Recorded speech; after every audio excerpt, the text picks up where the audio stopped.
अदा लसुन paste colour लगवा ऑरेंज कलर इटा है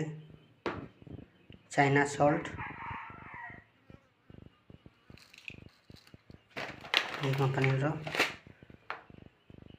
सादा नून लगवा थोड़ा हेयर पाउडर लगवा और मैदा लगवा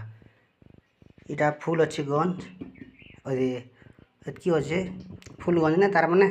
75% पत्र कोबी हेले 30% मैदा लगवा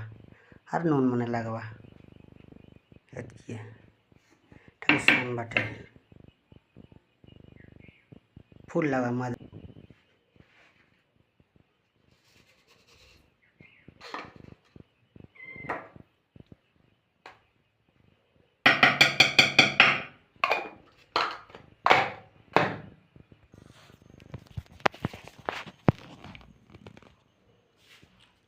रेडी है एटा पतर को भी गोटे गोटे दिशुवा जेनता जे गोल गोल